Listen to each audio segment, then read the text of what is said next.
Hello guys, हमारे YouTube channel पर आपका स्वागत है। अगर आपको वीडियोस पसंद आ रही हैं तो प्लीज़ लाइक करें, कमेंट करें और शेयर करें। अगर आपने चैनल को अभी तक सब्सक्राइब नहीं किया है तो प्लीज़ चैनल को सब्सक्राइब करें। मिस्टर शैडो के ऑफिस की एक बालकनी में नैतिक और मिस्टर शैडो के बीच उस औरत के बारे में बात हो रही थी जिसने मिस्टर शैडो का फ़ोन उठाया था। मिस्टर शैडो ने नैतिक से पूछा, क्या तुम्हें वो 4 साल याद है जब मैं ज़िंदा लाश की तरह जी रहा था? नैतिक ने कहा, बिल्कुल, वो इसलिए हुआ था क्योंकि अंतरा की शादी रुद्र आहूजा से हो गई थी ना। मिस्टर शैडो ने बताया, हाँ, मैं बहुत कमज़ोर पड़ गया था। अंतरा के बिना जीना मेरे लिए मुश्किल हो रहा था। तब मेरी मुलाकात एक बहुत ज़रूरतमंद लड़की से हुई। अंतरा की तरह उसने भी ज़िंदगी में बहुत दुख झेले थे। मैंने उसकी तरफ मदद का हाथ बढ़ाया, पर क्या करें, इंसानी फितरत ही ऐसी है कि जितना मिला है उससे और ज़्यादा चाहिए होता है। उस औरत ने बहुत आसानी से मेरे ज़रिए अपनी सारी उधारी चुका दी और कई बेहतर ज़िंदगी जीने लगी। उसने मेरे साथ एक खूबसूरत ज़िंदगी बिताने के सपने देखना शुरू कर दिया। नैतिक समझ गया। उसने गहरी सांस लेते हुए कहा, मतलब अब वो तुम्हें तंग करने वापस आई है? मिस्टर शैडो ने कहा, तंग नहीं, धमकाने वापस आई है। मेरी ज़िंदगी के राज को मेरे खिलाफ इस्तेमाल करना चाहती है। यह सुनकर नैतिक ने हिचकिचाते हुए कहा, तो अब तुम उसे। नैतिक अपनी बात पूरी करे उसके पहले मिस्टर शैडो ने कह दिया, अगर वो पैसे लेकर चुपचाप वापस चली गई तो ठीक है, लेकिन अगर उसके लालच ने उसके दिमाग पर कब्जा कर लिया होगा तो फिर मैं भी उसे वापस उसी दलदल में धकेल दूंगा जहां से मैंने उसे बाहर निकाला था। मैंने अंतरा को भी यही बताया है। अब सब कुछ इस बात पर निर्भर करता है कि वो औरत कौन सा रास्ता चुनती है। यह सुनकर नैतिक ने कुछ सोचते हुए अपना सर हाँ में हिलाया। ऐसा लग रहा था कि नैतिक के पास अब और कोई सवाल नहीं थे, इसलिए वो लोग बालकनी से वापस अंदर की तरफ गए। मिस्टर शैडो जब अंतरा के पास वापस आया तब भी अंतरा और डेविड बातें कर रहे थे। मिस्टर शैडो को अकेले आता देखकर अंतरा ने नैतिक के बारे में पूछा। मिस्टर शैडो ने बताया, नैतिक को कुछ काम था इसलिए वो निकल गया। वैसे तुम बहुत खुश दिखाई दे रही हो। डेविड ने तुम्हें ऐसा क्या बता दिया? डेविड ने अपने हथेलियों को रगड़ते हुए हंसकर कहा, कुछ नहीं बॉस, मैं तो मैम को आपकी सक्सेस स्टोरी बता रहा था। अब तो मैम भी आपकी बहुत बड़ी फ़ैन बन गई हैं। मिस्टर शैडो ने हंसते हुए कहा, सच में? डेविड ने जवाब में कहा, जी बिल्कुल, आप खुद मैम से ही पूछ लीजिए। यह सुनते ही अंतरा ने डेविड की तरफ देखा। डेविड बहुत ही बातूनी था। उसने अंतरा से कंपनी के सिस्टम से लेकर अलग अलग वेब सीरीज तक काफ़ी सारी बातें की थी। अंतरा भी बिना टोके डेविड की हर बात सुनती रही। हालांकि अंतरा डेविड की पोल नहीं खोलना चाहती थी, इसलिए उसने भी अपना सर हाँ में हिलाते हुए कहा, डेविड सही कह रहे हैं, अब तो मैं भी आपकी बहुत बड़ी फ़ैन बन गई हूँ। मिस्टर शैडो ने मजाक में अंतरा से कहा, ठीक है, तो आज रात इसी सिलसिले में सवाल जवाब करूँगा। अंतरा ने चौंक कर पूछा, कैसे सवाल जवाब? मिस्टर शैडो ने झुककर अंतरा के कानों में फुसफुसाया, यही कि मेरे किस टैलेंट की वजह से तुम मेरी फ़ैन बन गई हो। यह सुनते ही अंतरा ने अपनी आंखें बड़ी करके मिस्टर शैडो को घूरा। मिस्टर शैडो ने अंतरा का हाथ पकड़कर अपनी तरफ खींचते हुए कहा, अब मुझे घूरना बंद करो और चलो यहाँ से, पहले खाना खाते हैं। मिस्टर शैडो के यह कहते ही अंतरा ने हाँ में अपना सर हिलाया और डेविड को बाय बोला। उसके बाद दोनों वहाँ से निकल गए। रास्ते में अंतरा को महेश दीक्षित के कई बार कॉल्स आए, लेकिन अंतरा ने सारे कॉल्स काट दिए। अंतरा ने तय कर लिया था कि अगर और एक बार कॉल आया तो वो उसका नंबर ब्लॉक कर देगी। फिलहाल अंतरा महेश के साथ कोई बात नहीं करना चाहती थी। मिस्टर शैडो ने अंतरा से पूछा, महेश पर केस कब फाइल करना है? यह सुनकर अंतरा कुछ सोचने लगी और फिर उसने कहा, जल्द से जल्द करना है, लेकिन डॉक्टर मनीषा की मौत के बाद महेश के खिलाफ हमारे पास कोई सबूत नहीं है। गायत्री और लता ने बहुत बेरहमी से इस काम को अंजाम दिया है। मनीषा ने उनकी कितनी मदद की थी और उन लोगों ने आखिरकार मनीषा को ही खत्म कर दिया। यह सुनकर मिस्टर शैडो ने अंतरा को दिलासा देते हुए कहा, तुम फिक्र मत करो, आज नहीं तो कल कोई ना कोई सबूत मिल ही जाएगा। अंतरा और मिस्टर शैडो के बीच बातें चल रही थी, लेकिन दूसरी ओर जिंदल हाउस में काफ़ी सन्नाटा था। नैतिक और इशिका तो सुबह से ही चले गए थे, लेकिन अशोक और किरण भी घर पर नहीं थे। दादी बड़बड़ा रही थी, मुझे तो समझ नहीं आ रहा कि पूरा दिन यह सब लोग कहाँ चले जाते हैं। इन लोगों को ऐसा भी क्या काम रहता है कि घर वालों के साथ बिताने के लिए एक पल भी नहीं है। उनके लिए यह घर नहीं, गेस्ट हाउस है, गेस्ट हाउस। कंचन ने दादी को शांत कराते हुए कहा, दादी आप क्यों इतना टेंशन ले रही हैं? बड़े मालिक ऑफिस से लौटे नहीं हैं और मैडम शायद बाहर घूमने गई होंगी। यह सुनकर दादी ने कहा, मुझे उसके बाहर घूमने से कोई तकलीफ नहीं है, बस मैं सिर्फ इसलिए परेशान हूँ क्योंकि इस शहर में अच्छे लोग नहीं हैं और किरण को तो भले बुरे की परख ही नहीं है, इसलिए आखिर में उसी का नुकसान होता है। कंचन ने दादी का हाथ पकड़कर बिठाया और कहा, मैं आपकी बात समझती हूँ, लेकिन हम कर भी क्या सकते हैं? वैसे भी बड़े मालिक हैं ना, वो उन्हें संभाल लेंगे। यह सुनकर दादी ने कहा, मैं अपने बेटे को जानती हूँ, वैसे तो वो हर मामले में समझदार है, लेकिन कभी कभी बीवी की बातों में आकर वो भी बेवकूफ़ बन जाता है। दादी ने यह बोला ही था कि तब मिस्टर शैडो और अंतरा दरवाजे से अंदर आए। उन दोनों को देखते ही दादी खुश हो गई और बोली, अरे मेरी बहू आ गई, आओ आओ अंतरा बेटा, यहाँ मेरे पास बैठो। मिस्टर शैडो ने अंतरा का हाथ पकड़ा हुआ था। दादी ने यह देखा और बनावटी गुस्से से मिस्टर शैडो को डांटा, बदतमीज, हाथ छोड़ उसका। तुझे क्या लगता है कि मैं तेरी होने वाली बीवी को खा जाऊंगी? मिस्टर शैडो ने भी दादी की टांग खींचते हुए कहा, क्या पता दादी, आजकल जमाने का भरोसा कहाँ। यह सुनकर दादी मिस्टर शैडो को घूरने लगी। मिस्टर शैडो ने मुस्कुराते हुए आगे कहा, वो क्या है कि काफ़ी दिनों बाद अंतरा से मिल रहा हूँ, इसलिए उसे खुद से दूर करने का मन नहीं कर रहा है। यह सुनते ही दादी ने कंचन से कहा, देख रही हो कंचन, कितना बेशर्म हो गया है हमारा कबीर। दादी की बात सुनकर कंचन हंस पड़ी और फिर उसने मिस्टर शैडो से कहा, वैसे अंतरा आपसे बहुत दिन बाद मिली है, इसमें अंतरा की गलती नहीं है। पिछली बार वो तो यहाँ आई थी, लेकिन आप नहीं आए थे, तब यह काफ़ी उदास लग रही थी, इसलिए आगे से आप जितना हो सके उनके साथ रहिएगा, क्योंकि प्रेगनेंसी के टाइम औरतों को पति की सबसे ज़्यादा ज़रूरत रहती है। कंचन की बातें सुनकर अंतरा नर्वस हो गई। मिस्टर शैडो ने अंतरा का हाथ दबाकर रिलैक्स रहने का इशारा किया। दादी ने टॉपिक बदलते हुए पूछा, कंचन अभी तक इशिका क्यों नहीं आई? कंचन के बदले अंतरा ने जवाब देते हुए कहा, वो अपनी दोस्त के साथ एक म्यूज़िक कॉन्सर्ट देखने गई है, शायद डिनर करके ही लौटेगी। यह सुनकर दादी ने ताना कसते हुए कहा, दोस्त से मिलना, कंसर्ट का जाना, यह सब तो बस बहाने हैं, असल में वो घूम फिर रही है। आजकल की लड़कियों को बस फैशन, मेकअप और पार्टी से मतलब है। लड़कियां तो हमारे ज़माने में हुआ करती थी, बिल्कुल सुशील, संस्कारी और घर की जिम्मेदारी उठाने वाली। ये सुनकर कंचन अपनी हंसी रोक नहीं पाई। उसने कहा, दादी आपके समय में लड़कियां 18-19 साल में तो माँ बन जाती थी, लेकिन आप तो इशिका को किसी से प्यार करने की भी इजाज़त नहीं देते। दादी ने सफाई देते हुए कहा, मेरा वो मतलब नहीं था, वो तो मैं बस यह कह रही थी कि आजकल की लड़कियां। कंचन ने बात काटते हुए कह दिया, हाँ बस बस मैं समझ गई, आप क्या कहना चाहती हो। दादी का मूड आज बहुत अच्छा था और साथ में अंतरा का भी। अंतरा यह बहस सुनकर हंस रही थी, लेकिन दादी के अगले सवाल से अंतरा फिर एक बार नर्वस हो गई। दादी ने पूछा, अंतरा बेटा एक बात बताओ, शादी में तुम्हारा कन्यादान कौन करने वाला है? महेश दीक्षित? यह सुनकर अंतरा ने तुरंत अपना सर ना में हिलाया और जवाब दिया, नहीं दादी, वो शादी में नहीं आएंगे। दादी ने हैरानी और गुस्से से पूछा, क्या वो इंसान अपनी बेटी की शादी में नहीं आएगा?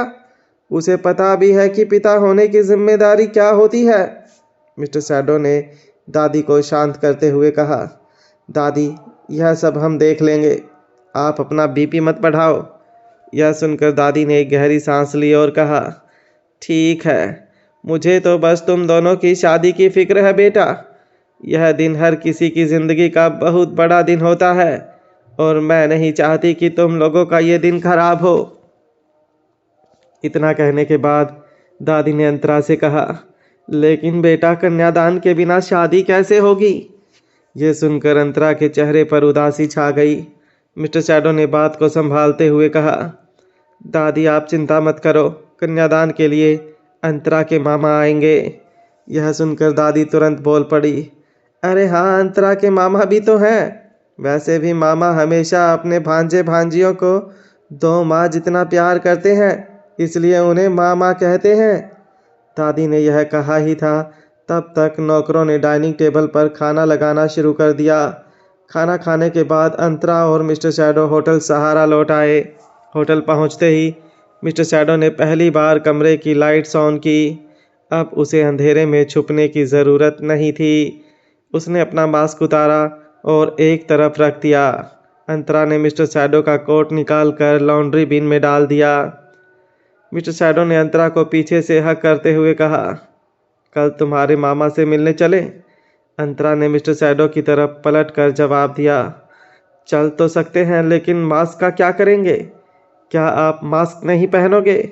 मिस्टर शैडो ने एक गहरी सांस ली और कहा, नहीं, मुझे लगता है कि तुम्हारे परिवार वालों से मुझे अपने बारे में कुछ भी नहीं छुपाना चाहिए, पर तुम्हारे मामा को मेरे इस निशान को लेकर कोई दिक्कत तो नहीं होगी ना? यह सुनकर अंतरा ने मिस्टर शैडो के गले लगते हुए बताया, मेरे मामा बहुत अच्छे इंसान हैं, आप फिक्र मत करो, उन्हें इस बात से कोई दिक्कत नहीं होगी। मिस्टर शैडो ने अंतरा के सिर पर किस करते हुए कहा, लेकिन फिर भी मुझे बहुत शर्मिंदगी होगी, क्योंकि मैं उनका होने वाला दामाद हूँ। अंतरा ने दिलासा देते हुए कहा, मामा की इतनी लंबी ट्रीटमेंट का खर्चा उठाकर आपने एक दामाद नहीं बल्कि बेटे का फर्ज निभाया है। मिस्टर शैडो ने दलील की, लेकिन अंतरा ने बात काटते हुए कहा, लेकिन कुछ नहीं, जब मेरे मामा को पता चलेगा कि मैंने एक अच्छा परिवार ढूंढा है तो वो बहुत खुश होंगे, उन्हें और किसी चीज़ से फ़र्क नहीं पड़ेगा। अंतरा के यह कहने के बाद मिस्टर शैडो ने ज़्यादा बहस नहीं की और टॉपिक बदलते हुए पूछा, वैसे क्या तुम नहाने जा रही हो? इसके जवाब में अंतरा ने कहा, हाँ मुझे जाना तो है, लेकिन अगर आपको पहले जाना हो तो आप चले जाओ। मिस्टर शैडो ने अंतरा के पास आकर उसके कानों में कहा, अलग अलग जाने की क्या ज़रूरत है, साथ ही चलते हैं ना? ये सुनकर अंतरा शर्मा गई। उसने अपनी नज़रें झुका ली। अभी तो अंतरा और मिस्टर शैडो रोमांटिक मूड में थे, लेकिन उन दोनों को पता नहीं था कि बहुत जल्द एक बुरी खबर आने वाली थी। इस बात से अंतरा शर्मा गई थी। अंतरा की हाँ या ना का इंतज़ार किए बिना मिस्टर शैडो ने अंतरा को अपनी गोद में उठा लिया और हंसकर कहा, वैसे तुमने सही कहा था, तुम भारी तो हो गई हो। इसके जवाब में अंतरा ने मीठा ताना मारते हुए कहा, यह सब आपकी वजह से हुआ है। आपकी वजह से मुझे तन्वी के घर रुकना पड़ा था और वहाँ तन्वी के साथ कभी कभार जंक फूड खा लेती थी, जिसकी वजह से वेट बढ़ गया। अंतरा के यह कहने तक मिस्टर शैडो उसे बाथरूम में ला चुका था। हालांकि मिस्टर शैडो को जिस रोमांटिक तरीके से नहाना था उसमें वो कामयाब नहीं हो पाया, क्योंकि अंतरा बच्चे की सेफ्टी के साथ कोई कॉम्प्रोमाइज़ नहीं कर सकती थी। नहाकर बाहर आने के बाद अंतरा ने मिस्टर शैडो के कपड़े निकालने के लिए कबर्ड खोला। तब उसे एहसास हुआ कि मिस्टर शैडो की कंपनी में सारे एम्प्लॉयज़ कैजुअल कपड़े पहनकर जाते हैं और अकेले मिस्टर शैडो ही सूट में जाते हैं। हालांकि अंतरा को इस बारे में ज़्यादा सोचने की ज़रूरत नहीं थी। उसने मिस्टर शैडो के लिए एक ब्लैक सूट निकाल कर रख दिया ताकि अगले दिन सुबह मिस्टर शैडो का टाइम वेस्ट ना हो। उसके बाद अंतरा बेडरूम से बाहर निकल रही थी, तभी उसका फ़ोन बजा। अंतरा फ़ोन के पास गई तो देखा कि वो कॉल गरिमा का था। उसने फ़ोन उठाकर कहा, हाय गरिमा। फ़ोन की दूसरी तरफ काफ़ी शोर था। अंतरा को याद आया कि आज आकर्ष का कॉन्सर्ट था। रिहर्सल्स में आकर्ष का मेकअप फाइनल हो जाने के बाद यह तय हुआ था कि इस बार कॉन्सर्ट में अंतरा का असिस्टेंट जाएगा। कॉन्सर्ट के शोर की वजह से गरिमा को ऊंची आवाज़ में बोलना पड़ रहा था। सामने से गरिमा ने पूछा, अंतरा तुम अभी कहाँ हो? जवाब में अंतरा ने बताया, मैं होटल सहारा में हूँ। क्यों, क्या हुआ? गरिमा ने कहा, रुको मैं किसी शांत सी जगह पर जाकर तुम्हें बताती हूँ। गरिमा की आवाज़ से ऐसा लग रहा था कि वो जल्दी में थी। अंतरा को थोड़ी घबराहट हुई। लगभग आधे मिनट के इंतज़ार के बाद गरिमा की आवाज़ आई, अंतरा तुम्हारी कज़न अपनी हरकतों से बाज नहीं आएगी। यह सुनकर अंतरा ने मन ही मन सोचा कि गायत्री तो गरिमा को जानती भी नहीं है, फिर उसने गरिमा के साथ क्या किया होगा। यही सोचकर अंतरा ने पूछा, क्या हुआ गरिमा? गरिमा ने एक गहरी सांस ली और बताया, फिर से वही हुआ। सोशल मीडिया पर लोग तुम्हारे और आकर्ष के रिलेशन के बारे में अफवाह फैला रहे हैं। यह सुनकर अंतरा ने गरिमा को दिलासा देते हुए कहा, छोड़ो गरिमा, इसमें टेंशन लेने की कोई बात नहीं है। हर बार वह ऐसा करती है और हर बार मुंह की खाती है। इस बार भी वही होगा। गरिमा ने अंतरा को बताया, नहीं अंतरा, इस बार मामला ज़्यादा बड़ा है। फिलहाल आकर्ष स्टेज पर परफॉर्म कर रहा है और उसे अब तक इन चीज़ों के बारे में नहीं पता। मैंने ये पोस्ट पहले ही देख लिए थे। इस बार मुझे फिक्र इस बात की है कि बहुत जल्द तुम्हारी शादी भी है। अगर इस खबर के बारे में तुम्हारे ससुराल वालों को पता चल गया तो बहुत बड़ी प्रॉब्लम हो जाएगी। अंतरा कुछ बोले उसके पहले गरिमा ने कह दिया, अंतरा, मेरे हिसाब से तुम्हें अपनी शादी पोस्टपोन कर देनी चाहिए। और दूसरी बात, कोशिश करना कि अगले कुछ दिन तुम बाहर मत निकलना। ये मीडिया, पेपराजी, इन सारे लोगों में इंसानियत नहीं होती। आकर्ष के लिए तो मैंने ऑलरेडी एक सिक्योरिटी कंपनी से बात कर ली है और मैं चाहती हूँ तुम भी अपना ध्यान रखो। फ़िलहाल ज़्यादा बात नहीं कर पाऊँगी, फ्री होने के बाद कॉल करती हूँ। इतना कहकर गरिमा ने फ़ोन काट दिया। आकर्ष का कॉन्सर्ट अभी भी चल रहा था और गरिमा काफ़ी बिजी थी, पर फिर भी उसने वक्त निकाल कर अंतरा को सावधान कर दिया। यह बात अंतरा के दिल को छू गई। कॉल कट हो जाने के बाद अंतरा ने तुरंत अपने फ़ोन पर वेब ब्राउज़र ओपन किया। आकर्ष छाबड़ा ऑलरेडी एक फेमस आर्टिस्ट था। सिर्फ उसका पहला नाम लिखते ही ब्राउज़र पर बहुत सारे आर्टिकल्स की लिस्ट खुल गई। अंतरा ने जैसे ही सबसे लेटेस्ट आर्टिकल खोला तो वो हैरान रह गई। अंतरा को समझ आ गया कि गरिमा इतना परेशान क्यों थी। उस आर्टिकल का टाइटल था, आकर्ष, क्या आपको अपनी मेकअप आर्टिस्ट की काली करतूतों के बारे में पता था? अंतरा ने स्क्रॉल किया तो देखा कि एक आदमी और एक औरत की हॉट पिक्चर्स थी। आदमी काला सा था और औरत गोरी, लेकिन उस फोटो की लाइटिंग कुछ इस तरह थी जिससे औरत की सिर्फ आधी शक्ल दिख रही थी। असल में उस आदमी और औरत ने कपड़े नहीं पहने हुए थे। लेकिन हैरानी की बात यह नहीं थी। हैरान कर देने वाली बात यह थी कि उस फोटो के बगल में एक और फोटो थी जो कि अंतरा और आकर्ष की थी और उसमें भी दोनों का सेम पोज था। अगर कोई उन दोनों फोटो को ध्यान से देखे तो लगेगा कि दोनों फोटो में एक ही औरत है। अंतरा ने उस आर्टिकल को और स्क्रॉल किया तो देखा कि वैसे ही 10 और फोटोज़ थी। फ़र्क सिर्फ इतना था कि हर फोटो में आदमी अलग अलग था मगर औरत एक ही थी। आकर्ष के फैंस उस आर्टिकल को सोशल मीडिया पर शेयर करके अपना गुस्सा निकाल रहे थे कि कैसे इस फोटो वाली औरत ने उनके आइडल के साथ फ़ोटो खिंचवा ली थी और फिर किसी एक फ़ैन ने अंतरा का नाम कमेंट में मेंशन किया हुआ था। उसके बाद अंतरा के लिए बहुत बुरे कमेंट्स आने लगे थे। कोई उसे अश्लील कह रहा था तो कोई धंधा करने वाली। इंटरनेट पर किसी बात का बतंगड़ बनने में ज़्यादा वक्त नहीं लगता और ऐसा ही इस केस में भी हुआ था। अंतरा यह सब देखने में इतनी डूब गई थी कि उसे पता भी नहीं चला कि मिस्टर शैडो बाथरूम से बाहर आ चुका था और उसने भी अंतरा के फ़ोन की स्क्रीन पर सब कुछ देख लिया था। मिस्टर शैडो ने कहा, ये कहीं गायत्री और लता का काम तो नहीं? अंतरा ने अपना फ़ोन बंद करके बेड पर रखते हुए कहा, ये लता का काम नहीं हो सकता। वो बेवकूफ़ नहीं है, ये गायत्री ने किया होगा और पक्का इस काम में उसका साथ उसकी दोस्त सुहानी ने दिया होगा। मिस्टर शैडो ने अंतरा के चिन पर अपना हाथ रखा और इसका मुंह ऊपर करके पूछा, तुम्हें गुस्सा नहीं आ रहा है? यह सुनकर अंतरा ने जवाब दिया, इसमें गुस्सा होने वाली क्या बात है? गायत्री ने ऐसी हरकत पहली बार थोड़ी की है। मिस्टर शैडो अंतरा के पास बैठ गया और अंतरा का फ़ोन लेकर वो आर्टिकल ध्यान से पढ़ने लगा। उसके बाद मिस्टर शैडो ने गायत्री का मजाक उड़ाते हुए कहा, गायत्री ने इतने सारे लोगों को डेट किया है, उसका टेस्ट बहुत घटिया है। अंतरा ने उदासी में बोला, गायत्री तो स्कूल में थी तब से डेट कर रही है। सबसे पहले उसने अपने एक क्लासमेट के साथ अफेयर कर लिया था, लेकिन स्कूल के एक टीचर को इस बारे में पता चल गया था। टीचर्स ने मेरे मामा को सब कुछ बता दिया था, इसलिए मामा को मजबूरन गायत्री का एक दूसरे स्कूल में एडमिशन करवाना पड़ा। उसके बाद तो वह अब्रॉड चली गई थी और वहाँ पर उसे कोई रोकने वाला नहीं था। यह सब सुनकर मिस्टर शैडो ने कहा, गायत्री बिल्कुल अपनी माँ पर गई है। अंतरा ने सिर झुकाते हुए कहा, लेकिन मेरे मामा बहुत अच्छे इंसान हैं। उन्होंने मुझे और गायत्री दोनों को एक जैसे संस्कार दिए। हम दोनों ने एक ही स्कूल से पढ़ाई की थी, फिर भी गायत्री ऐसी कैसे बन गई? यह बात मामा को आज तक समझ नहीं आई। मिस्टर शैडो ने अंतरा को बताया, इसका स्कूल और संस्कारों से कोई लेना देना नहीं है। तुम्हारी और गायत्री की पर्सनालिटी बिल्कुल अलग है।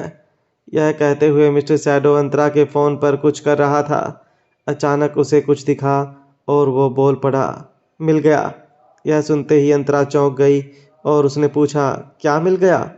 मिस्टर शैडो ने आगे बताया, इस थ्रेड का आईपी एड्रेस, और जैसा कि मैं समझ पा रहा हूँ काफ़ी सारे अकाउंट्स का आईपी एड्रेस सिमिलर है। यह सब सुनकर अंतरा को कुछ समझ नहीं आया। मिस्टर शैडो ने उसे समझाते हुए कहा, इसका मतलब ये है कि ये सारे अकाउंट्स किसी एक कंपनी या तो एक ही आदमी के हैं, जिसने एक ही वक्त में ये सारे कमेंट्स, आर्टिकल और ये पिक्चर्स पोस्ट किए हैं। अंतरा ये सुनकर चौंक गई। उसने कहा, स्पैमर्स? लेकिन गायत्री के पास ये स्पैमर्स खरीदने के लिए इतने पैसे कहाँ से आए? मिस्टर शैडो ने अपनी आंखें छोटी करते हुए कहा, अंतरा तुम्हें अभी भी लगता है ये दुनिया बहुत अच्छी है? ये औरतें, स्पेशली ये यंग औरतें, जब तक दिखने में गंदी नहीं हैं और जब तक ये छोटे कपड़े पहन रही हैं, तब तक उन्हें पैसों की फिक्र करने की ज़रूरत नहीं है।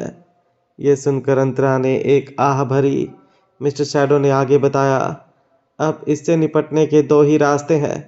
पहला यह है कि हम गायत्री की रेपुटेशन मिटा दें।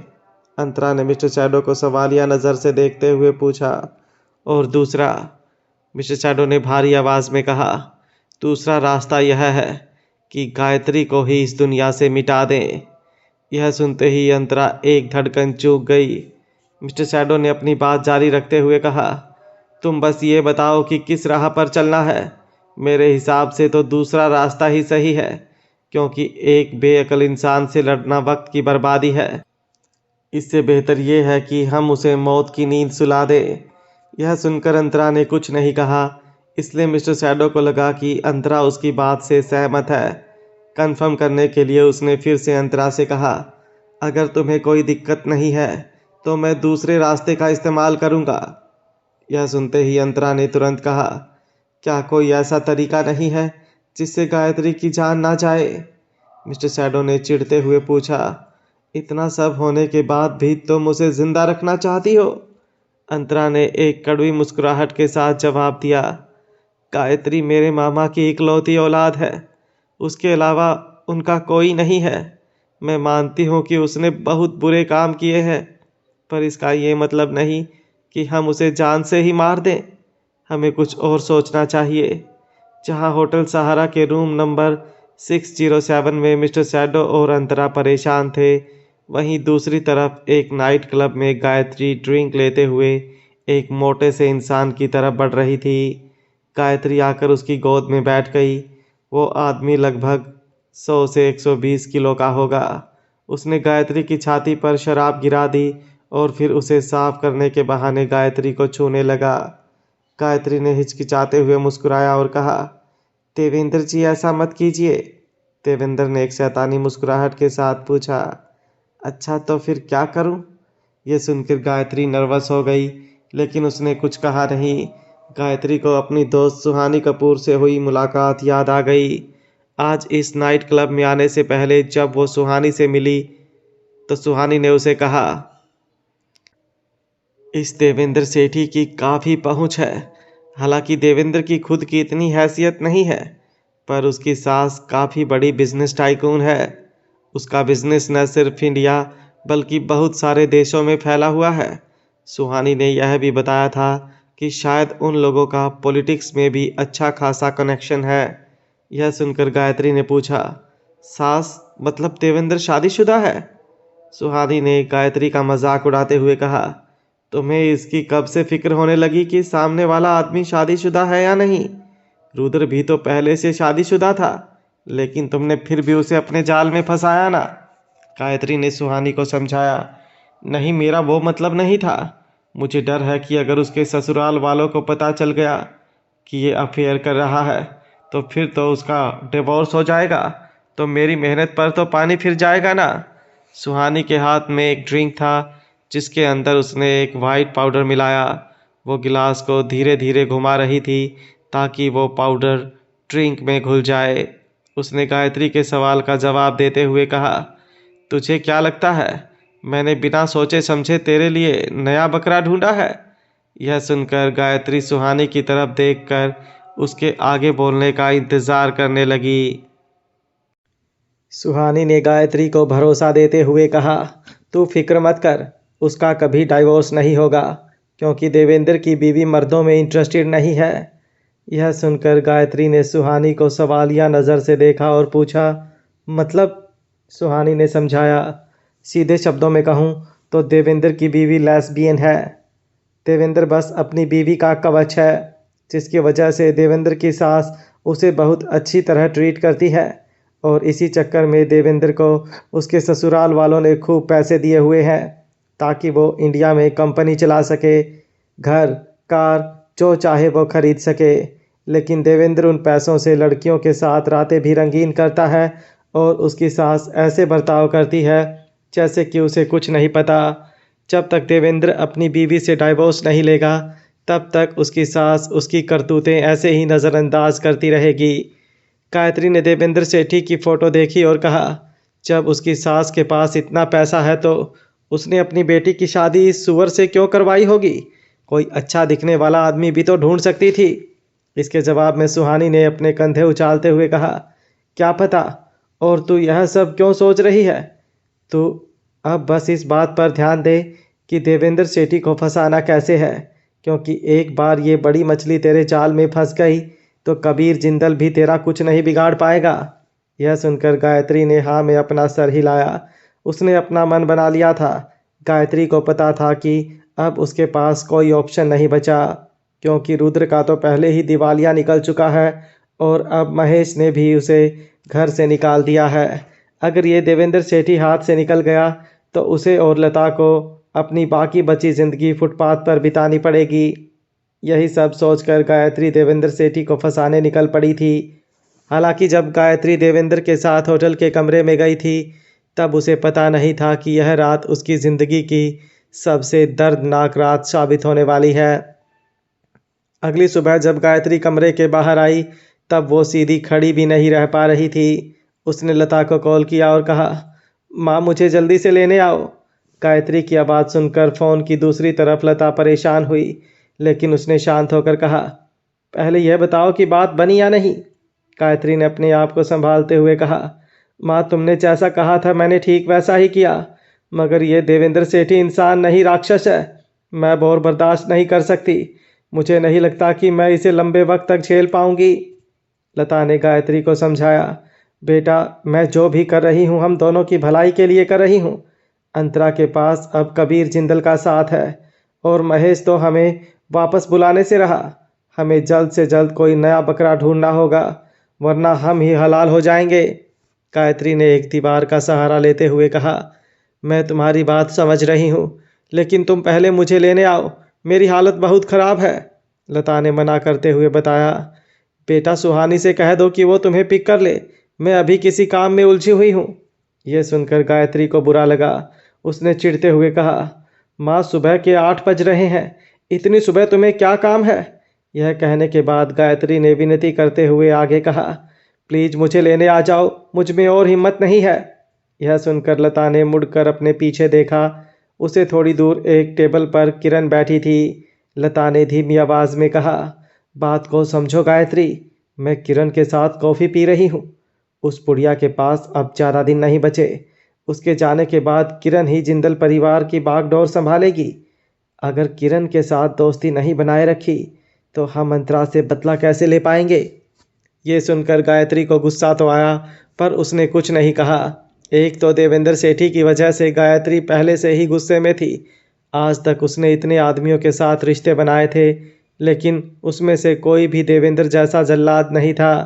हालांकि गायत्री ने अंतरा के साथ बदला लेने के लिए ही देवेंद्र जैसे आदमी से रिश्ता बनाने का फैसला किया था।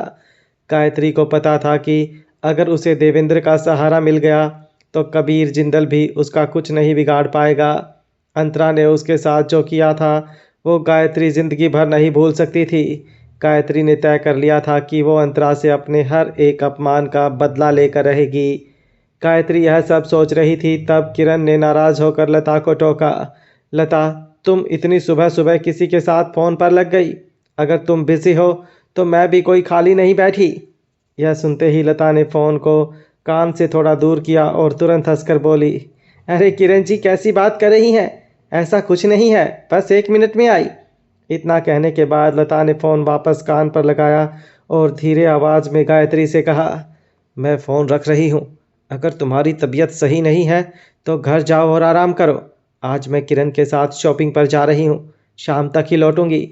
इतना बोलकर लता ने फ़ोन रख दिया और किरण के टेबल की तरफ चली गई।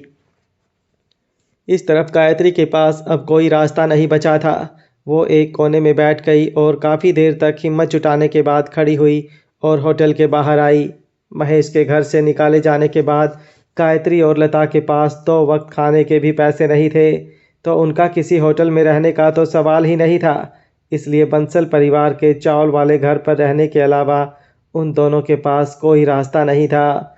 पहले गायत्री अपने पिता मुकुंद और अंतरा के साथ इसी छोटे घर में रहती थी, लेकिन रुद्र और महेश के बड़े बंगलों में रहने के बाद उसे ऐशो आराम की आदत पड़ गई थी। और अब जब गायत्री को फिर से इस छोटे से घर में रहना पड़ रहा था तो बात उसकी जान पर आ रही थी।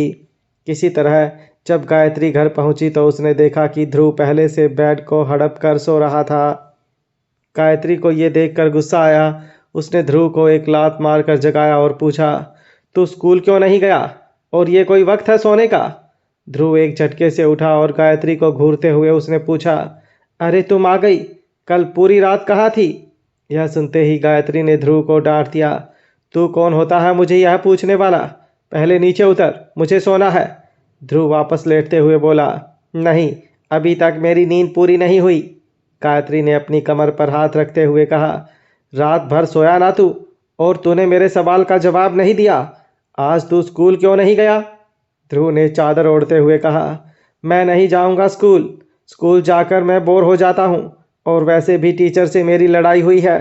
इतना कहने के बाद ध्रुव ने करवट बदली और गायत्री की तरफ पीठ कर ली। गायत्री मुश्किल से खड़ी रह पा रही थी। उसके पास सोफे पर सोने के अलावा और कोई चारा नहीं बचा था। वो सोफा भी 10 साल पुराना था, जिसके स्प्रिंग्स निकले हुए थे। गायत्री ने सोफे पर बैठते हुए कहा, तू तो महेश दीक्षित की सगी औलाद है, तू उसके पास वापस जाकर पहले जैसी ऐशो आराम वाली जिंदगी क्यों नहीं जीता? हमारे पीछे क्यों पड़ा है? ध्रुव ने बिना गायत्री की तरफ मुड़े जवाब दिया, मुझे वो आदमी पसंद नहीं है, वो बहुत पाखंडी इंसान है। यह सुनकर गायत्री ने मजाक उड़ाते हुए कहा, अपने सगे बाप के बारे में ऐसा बोलते हुए तुझे शर्म नहीं आती? इस बार ध्रुव ने गायत्री की तरफ देखा और कहा, वो मेरी बड़ी बहन का भी सगा बाप है, लेकिन उसने जिस तरह का बर्ताव मेरी बहन के साथ किया है, उसके बाद मुझे उस पागल के पास हरगिज वापस नहीं जाना। यह सुनते ही गायत्री ने हंसकर ताना कसा, बड़ी बहन? तेरे और अंतरा के तो कुछ ज़्यादा ही अच्छे संबंध बन गए हैं, जो उसे बड़ी बहन बोल रहा है। खैर वो सब छोड़, मेरी बात मान और महेश के घर जा। तू उसकी इकलौती औलाद है जिसे वो अपना मानता है, और वैसे भी तू लड़का है, तुझे उसका वंश आगे बढ़ाना है। तू जाएगा तो मुझे और माँ को कम से कम इस झोपड़ी में थोड़ी जगह तो मिलेगी। ध्रुव ने बेरहमी से मना करते हुए कहा, नहीं, मैं कहीं नहीं जा रहा, ये मेरा भी घर है, अब मुझे डिस्टर्ब मत करो और सोने दो।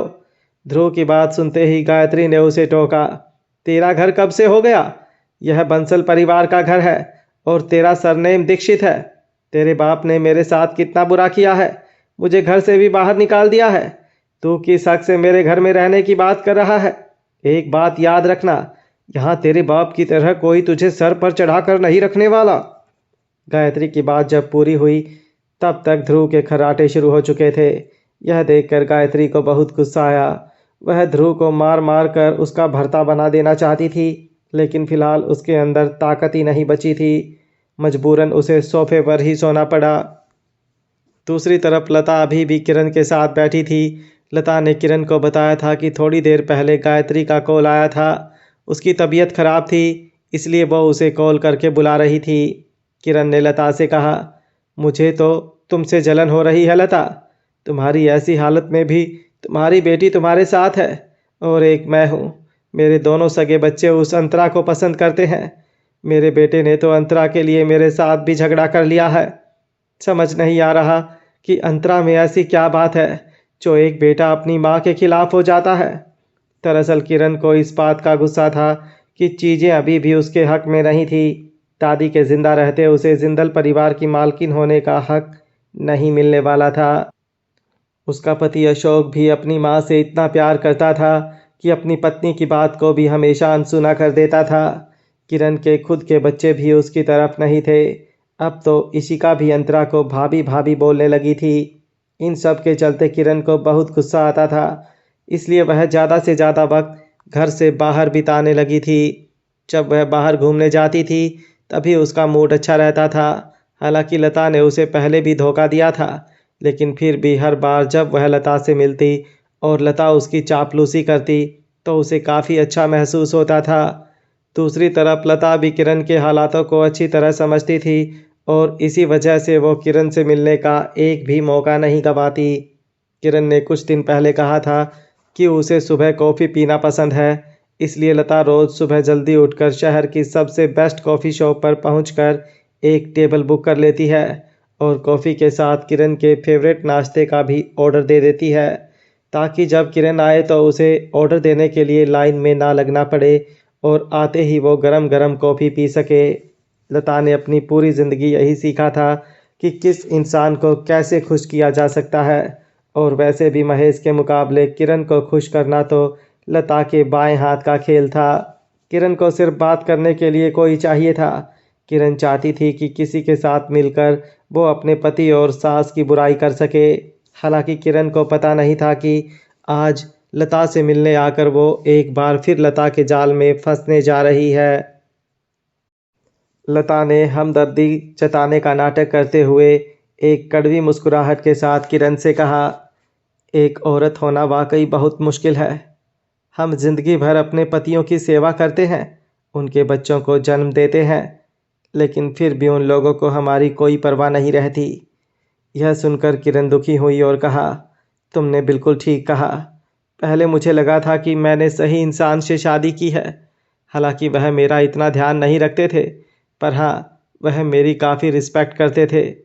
पर जैसे जैसे बच्चे बड़े होते गए वैसे वह रिस्पेक्ट भी मानो गायब होने लगी। यह सुनकर लता ने बताया, महेश भी बिल्कुल ऐसे ही हो गए हैं। अब तो वह जिंदल परिवार के समधी बनने वाले हैं, तो वह मुझे क्यों पसंद करेंगे। अपनी बेटी को खुश करने के लिए उसने मुझे घर से निकाल दिया, यहाँ तक कि मुझे पीटा भी।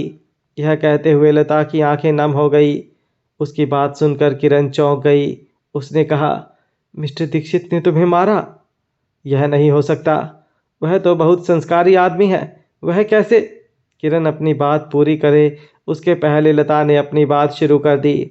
हाँ, वह एक अच्छा आदमी हुआ करता था, पर जब से हमारे घर में अंतरा आई है सब कुछ बदल गया है। मुझे नहीं पता कि उसने महेश से क्या कहा। ऐसा लगता है कि महेश एक अलग इंसान में बदल गया है। लता ने अपने गले के स्कार्फ को हटाया और अपनी गर्दन पर चोट के निशान को दिखाते हुए कहा, किरण जी, यह देखिए, उसने मुझे जान से मारने के लिए मेरा गला दबा दिया था। अंतरा भी वहीं साइड पर खड़ी होकर चुपचाप यह सब देख रही थी। यह सुनकर किरण दंग रह गई और बोली, हे भगवान, मुझे लगा था कि तुमसे डिवोर्स लेने के लिए अंतरा ने मिस्टर दीक्षित को उकसाया था, लेकिन मैंने कभी सोचा तक नहीं था कि मिस्टर दीक्षित इस हद तक गिर जाएंगे। लता ने एक आह भरी और अपने आंसू पोंछते हुए कहा, उसने यह सब अंतरा के लिए किया। दुनिया जानती है कि अंतरा ने रुद्र आहूजा से शादी की थी। वह 4 साल तक आहूजा परिवार में रही भी थी। ये सब सच है। जब मैंने आपको इस बारे में बताया तो महेश को लगा कि मैं जानबूझकर अंतरा को जिंदल परिवार में शादी करने से रोक रही हूँ। उसे लगा कि मैं उसका फ्यूचर बर्बाद कर दूंगी और इसी वजह से महेश ने गुस्से में यह सब किया। यह सब जानकर किरण को गुस्सा आया। उसने जोर से टेबल पर हाथ पटक कर कहा, यह तो साफ साफ घरेलू हिंसा का मामला है। तुम पुलिस के पास क्यों नहीं गई? लता ने उदास होकर जवाब दिया, महेश को अपनी इज्जत अपनी जान से भी ज़्यादा प्यारी है। अगर मैं ऐसा कुछ भी करती तो उसकी बदनामी होती। यह सुनकर किरण ने हैरानी के साथ पूछा, इतना कुछ होने के बावजूद तुम उसके बारे में सोच रही हो? इसके जवाब में लता ने कहा, क्या करें, हम औरतों का दिल ही कुछ ऐसा है। किरण जी, मैंने महेश के साथ पूरी ज़िंदगी बिताई है। मैं उन्हें अच्छी तरह से जानती हूँ। वह इस तरह के इंसान नहीं है। अंतरा ने उन पर जादू कर दिया है। इतना कहने के बाद लता ने घबराने का नाटक करते हुए आगे कहा, किरण जी, आपसे एक विनती करती हूँ। इस तरह से रोज़ सुबह मैं आपसे मिलने आती हूँ। यह बात आप प्लीज़ किसी को बताना मत। मुझे डर है कि अगर अंतरा को पता चल गया तो पता नहीं वह मेरे साथ क्या करेगी। यह सुनकर किरण ने अपने दांत पीसते हुए गुस्से से कहा, मैं तुम्हारी हालत समझ सकती हूँ।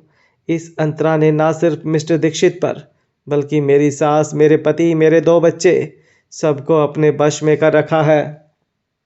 किरण की बात सुनते ही लता ने मन ही मन बड़बड़ाया, आखिर मछली ने चारा ले ही लिया। चलो अच्छा ही हुआ। किरण को बेवकूफ़ बनाना वाकई आसान था। लता के दिल में खुशी थी, लेकिन उसके चेहरे पर ऐसे हाव भाव थे कि वह बहुत तकलीफ में है। उसने कहा, जाने दीजिए किरण जी, हम अंतरा को हरा नहीं सकते। हमारे लिए हथियार डाल देना ही बेहतर रहेगा।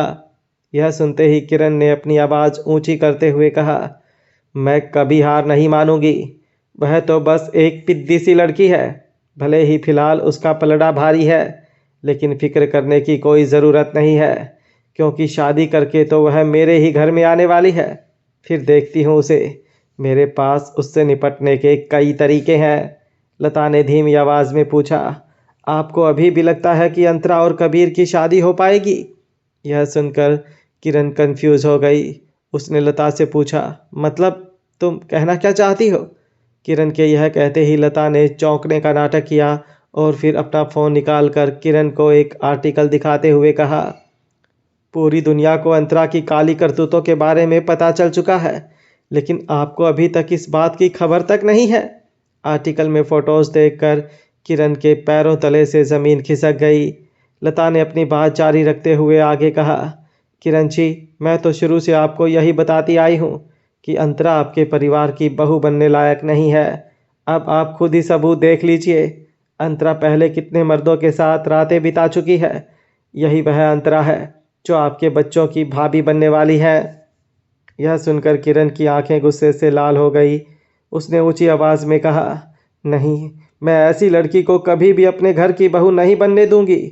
कहीं आगे चलकर मेरे नैतिक और ऋषिका को उसने भटका दिया तो? नहीं नहीं, मैं ऐसा अनर्थ नहीं होने दूंगी। मैं अभी घर जाकर अपने पति को सब कुछ बता दूंगी। यह शादी नहीं हो सकती। इस बार अंतरा को बचाने के लिए मेरी सास के पास भी कोई बहाना नहीं रहेगा। यह कहते हुए किरण खड़ी हो गई। लता मन ही मन खुश हुई कि उसका तीर ठीक निशाने पर लगा है। हालांकि उसने किरण को रोकने का नाटक किया और किरण का हाथ पकड़कर कहा, किरण जी, रहने दीजिए। आपको इस झंझट में नहीं पड़ना चाहिए। हम अंतरा को कभी नहीं हरा सकते। किरण ने लता का हाथ झटक कर कहा, छोड़ो मुझे लता। इस बार मैं अपने पति और सास को अंतरा का असली रंग दिखा कर रहूंगी। उसने मुझे परिवार से दूर कर दिया है। वह मेरी जगह लेकर जिंदल खानदान की मालकिन बनना चाहती है, पर अब मैं उसे उसके इरादों में कामयाब नहीं होने दूंगी। इतना कहने के बाद किरण ने अपने पर्स से पैसे निकाले और टेबल पर पटक कर कहा, तुम पेमेंट कर देना, मैं जा रही हूँ। यह कहने के बाद किरण ने अपना पर्स उठाया और बाहर निकल गई। लता ने मुस्कुराते हुए मन ही मन बड़बड़ाया, अंतरा, अगर तुम मुझे चैन से जीने नहीं दोगी तो मैं भी तुम्हारा जीना हराम कर दूंगी। किरण जब घर पहुंची तो उसने देखा कि नैतिक अभी उठा था और नाश्ते के टेबल पर बैठा अपने फ़ोन में कुछ देख रहा था। किरण ने उसकी तरफ देखा और पूछा, तुम्हारे पापा कहाँ हैं? नैतिक ने किरण के सवाल का कोई जवाब नहीं दिया। वह अपनी ही सोच में था। पिछली रात नैतिक जल्दी सो गया था और सुबह उठकर उसे अंतरा के बारे में न्यूज़ पता चली। वो इतना गुस्से में था कि उसे नाश्ता करने का मन भी नहीं कर रहा था, इसलिए उसने किरण की बात को ध्यान से नहीं सुना था। किरण चिढ़कर नैतिक के पास आई और कहा, मैं तुमसे कुछ पूछ रही हूँ। यह बोलते हुए किरण ने नैतिक के हाथ से उसका फ़ोन छीन लिया। उसने देखा कि फ़ोन की स्क्रीन पर इत्तेफाक से अंतरा की फ़ोटोज़ वाला आर्टिकल खुला हुआ था। यह देखकर किरण ने तुरंत कहा, देख लिया ना तुमने, यह लड़की कितनी कैरेक्टरलेस है। क्या तुम अभी भी इसे अपनी भाभी बनाना चाहते हो? जब नैतिक ने इन फ़ोटोज़ को पहली बार देखा था तब वह दंग रह गया था, लेकिन बाद में उसने अपने आप को संभाल लिया था। हालांकि फ़ोटोज़ में दिख रही औरत का चेहरा अंतरा से मिलता जुलता ज़रूर था, लेकिन फ़ोटोज़ थोड़ी धुंधली थी, इसलिए जाहिर सी बात थी कि किरण उसे कंफ्यूज करने की कोशिश कर रही थी। नैतिक ने अपना सिर ना में हिलाया और कहा, मॉम, मुझे नहीं लगता कि फ़ोटो में जो औरत है वह भाभी है। यह सुनते ही किरण ने नैतिक को डांट दिया, तुम अभी भी उसे भाभी कह रहे हो? सबूत पहले से ही तुम्हारे सामने है, फिर भी तुम उसकी तरफदारी कर रहे हो। नैतिक नहीं चाहता था कि उसका अपनी माँ के साथ सुबह सुबह झगड़ा हो, इसलिए उसने किरण को समझाते हुए कहा, मॉम, आप पहले से ही अंतरा से नफरत करते हो, इसलिए जब आप इन फ़ोटोज़ को देखती हैं तो आपको ऐसा लगता है कि इसमें अंतरा है। क्या आप सुबह सुबह लता से मिलने गई थी? उसी ने आपको ये फ़ोटोज़ दिखाई होंगी, है ना? यह सुनकर किरण नैतिक पर चिल्लाई, चुप रहो, मेरे किसी से मिलने या ना मिलने से सच्चाई नहीं बदल जाएगी। ये गंदे काम अंतरा ने किए हैं। मैं अभी तुम्हारे पापा और दादी से बात करती हूँ। यह फ़ोटोज़ देखने के बाद उन दोनों का अंतरा के बारे में क्या कहना है यह देखते हैं। नैतिक ने किरण को रोकते हुए कहा, माँ, शांति से काम लो। दादी का बीपी पहले से ही हाई है। मुझे डर है कि अगर आपने उन्हें यह सब बताया तो वह इसे नहीं सह पाएंगी। नैतिक ने यह बोला ही था तब तक अशोक सीढ़ियाँ उतर कर नीचे आया और उसने कहा, तुम दोनों किस बात पर बहस कर रहे हो?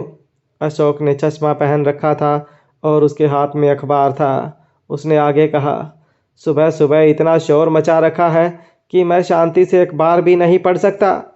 अशोक को देखकर किरण ने पूछा, क्या आपको ताज़ा खबर पता चली? इसके जवाब में अशोक ने कहा, कहाँ से पता चलेगा, अभी तो अखबार हाथ में लिया ही था कि तुम लोग बहस करने लगे। किरण ने एक गहरी सांस ली और कहा, आप यह सब छोड़िए, मुझे आपसे और माँ जी दोनों से बात करनी है। मैं पहले जाकर माँ जी को बुलाती हूँ। यह सुनते ही अशोक ने किरण को रोकते हुए कहा, एक मिनट, ऐसी क्या बात है जो तुम्हें माँ को यहाँ बुलाना पड़ रहा है? देखो किरण, कबीर और अंतरा की शादी जल्द ही होने वाली है। अगर तुम्हें तैयारियों में शामिल नहीं होना है तो कोई बात नहीं, लेकिन कम से कम कोई नया बखेड़ा मत खड़ा करो। वैसे भी माँ काफ़ी वक्त बाद इतनी खुश हैं, इसलिए तुम प्लीज़ उन्हें नाराज़ मत करो। अशोक की बात सुनकर किरण ने जवाब दिया, पहले मुझे जो कहना है वह आप लोग सुन लो, उसके बाद भी अगर आप और माँ जी यह शादी करवाना चाहते हो तो मैं कुछ नहीं कहूँगी। यह सुनकर अशोक ने बेसब्र होते हुए कहा, अब तुम्हें क्या बताना है? अगर तुम फिर से अंतरा और रुद्र की शादी की बात लेकर बैठने वाली हो तो कोई फ़ायदा नहीं। उस मामले की मैंने खुद जांच करवाई थी और हम सबको पता है कि अंतरा की रुद्र से शादी नहीं हुई थी। किरण ने अपने गुस्से को दबाते हुए कहा, ओफो, मैं अंतरा की शादी की बात नहीं कर रही हूँ। इस बार अंतरा।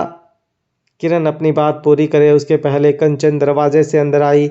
उसे देखकर किरण ने अपनी बात अधूरी ही छोड़ दी। कंचन को देखकर अशोक को फिक्र हुई। उसने बेसब्री से पूछा, कंचन, क्या हुआ? माँ की तबीयत तो ठीक है? इसके जवाब में कंचन ने बताया, दादी एकदम ठीक हैं बड़े मालिक। जब से अंतरा की बताई हुई दवा ले रही हैं तब से उनकी तबीयत में काफ़ी सुधार है। मैं तो बस यह बताने आई थी कि दादी चाहती हैं कि आज परिवार के सब लोग साथ में नाश्ता करें, इसलिए उन्होंने तुरंत सबको बुलाया है। यह सुनकर अशोक ने अपना सिर हाँ में हिलाया और मुस्कुराते हुए कहा, ठीक है, हम लोग आ रहे हैं। लगता है माँ कुछ ज़्यादा ही खुश है। कंचन ने कहा, क्यों नहीं होंगी, छोटे मालिक और अंतरा भी आने वाले हैं, इसलिए उन्होंने सोचा कि सब नाश्ता करेंगे। अशोक ने खुश होकर कहा, अरे वाह, बहुत दिनों बाद सब लोग साथ में बैठकर नाश्ता करेंगे। अंतरा में कुछ तो बात है। पहले कबीर शायद ही घर आया करता था, लेकिन जब से अंतरा उसकी ज़िंदगी में आई है तब से वह रेगुलरली घर आने लगा है। हो सकता है कि शादी के बाद कबीर घर पर रहने ही आ जाए। यह सुनकर कंचन मुस्कुराई और फिर किरण से कहा, मैडम आप भी चलिए। कंचन ने किरण से यह कह तो दिया था, लेकिन वह थोड़ा हिचकिचा रही थी। पिछले कुछ दिनों से किरण अपना ज़्यादातर वक्त बाहर बिताती थी। अभी जब कंचन यहाँ आई तब भी उसे यही लगा था कि किरण घर पर नहीं होगी, लेकिन किरण को यहाँ देखकर उसे भी इनवाइट करना पड़ा। हालांकि कंचन का दिल तेजी से धड़क रहा था। उसे डर था कि कहीं दादी के साथ किरण का फिर से झगड़ा ना हो जाए। कंचन को जवाब देते हुए किरण ने कहा, हाँ हाँ चलो, मैं भी आ रही हूँ। वैसे भी मैं माँ जी से मिलना चाहती हूँ। यह सुनते ही नैतिक टेंशन में आ गया। उसने किरण का हाथ पकड़कर उसे रोकने की कोशिश की। किरण ने पीछे मुड़कर उसकी ओर देखा और टोक दिया, क्या हुआ? दादी ने हमें बुलाया है तो हमें जाना चाहिए ना। तुम मेरा हाथ छोड़ो और यह देखो कि इशिका कहाँ है। इसके जवाब में नैतिक ने बताया, वह अभी तक उठी नहीं है। किरण ने नैतिक को ऑर्डर दिया, जाओ अपनी बहन को जगाओ और उसे अटारी में ले आओ। आज पूरे परिवार का साथ होना बहुत ज़रूरी है। कुछ देर बाद सब लोग घर के पीछे की तरफ निकले और दादी के पास पहुँचे। मिस्टर शैडो और अंतरा पहले ही वहाँ पहुँच चुके थे। वो दोनों दादी से बातें कर रहे थे। दादी ज़ोर से हंस रही थी। सबको आता देखते ही दादी ने कहा, आओ आओ बैठो सब लोग। इतना कहने के बाद दादी ने कंचन से कहा, जल्दी से खाना लगवा दो। कंचन ने हामी भरी। अशोक और किरण को देखकर मिस्टर शैडो ने खड़े होकर कहा, पापा आंटी कैसे हो आप लोग? यह देखकर अंतरा भी अपनी जगह से खड़ी हुई और दोनों को गुड मॉर्निंग कहा। अशोक ने मुस्कुराकर अंतरा से कहा, बैठो बेटा, तुम प्रेग्नेंट हो। अब हम एक परिवार हैं, तुम्हें इतना फॉर्मल होने की ज़रूरत नहीं है। अंतरा बैठने ही वाली थी कि किरण ने नकली मुस्कान के साथ ताना कसा, अभी भी तुम हमारे घर आकर हमारे साथ खाना खाने बैठ गई। तुम्हारी हिम्मत को मानना पड़ेगा अंतरा। किरण के यह कहते ही दादी की अटारी का हल्का फुल्का माहौल भारी बनने लगा। अशोक ने आह भरते हुए कहा, किरण मैंने तुम्हें पहले ही बताया था, आज बहुत दिनों बाद पूरा परिवार मिल रहा है। तुम घर के माहौल को बिगाड़ने पर क्यों तुली हुई हो? किरण की निगाहें सिर्फ अंतरा पर टिकी हुई थी। उसने तीखे लहजे में कहा, यह सवाल तो आपको अंतरा से पूछना चाहिए। वह अच्छी तरह से जानती है कि उसने क्या गुल खिलाए हैं। हालांकि किरण की बात का अंतरा पर कोई असर नहीं पड़ा। उसने हल्की सी मुस्कुराहट के साथ कहा, पिछले कुछ दिनों से मैं तो घर से बाहर भी नहीं निकली। हाँ, हाल ही में मैं आकर छाबरा के लुक टेस्ट के लिए विक्रांत जी के ऑफिस ज़रूर गई थी। क्या आप इसी बारे में बात कर रही हैं आंटी? किरण ने चिढ़ते हुए कहा, अब नाटक करने का कोई फ़ायदा नहीं है। तुमने जो किया है वो अब इंटरनेट की सुर्खियों में दिख रहा है। तुम्हें क्या लगा था कि हम में से किसी को इंटरनेट यूज़ करना ही नहीं आता है? जो भी हो, लेकिन तुम इतना समझ लो कि सच्चाई को कितना भी छुपा लो, वह एक ना एक दिन बाहर आ ही जाती है। किरण ने अंतरा से बहुत ही आक्रामक तरीके से बात की थी। यह देखकर अशोक ने गुस्से से चम्मच पटकते हुए कहा, किरण आखिर तुम्हें हुआ क्या है? अंतरा ने तुम्हारा क्या बिगाड़ा है कि तुम बार बार उसी पर अपना निशाना लगाती हो? देख रही हो ना कि वो प्रेग्नेंट है। तुम भी कभी माँ बनी थी। तुम्हें पता होना चाहिए कि ऐसे वक्त में स्ट्रेस नहीं लेना चाहिए, लेकिन तुम हर बार किसी ना किसी तरीके से अंतरा को स्ट्रेस देती हो। किरण ने ताना कसा, आपने सही कहा, अंतरा प्रेग्नेंट तो है, बस इस बात की कोई गारंटी नहीं है कि यह बच्चा कबीर का ही है। यह सुनते ही अशोक को गुस्सा आ गया। क्या बकवास कर रही हो? यह कबीर का बच्चा नहीं है तो और किसका है? लगता है तुम फिर से उस लता के साथ बातें करने लगी हो। उसी ने तुम्हें अंतरा के खिलाफ वापस उकसाया होगा।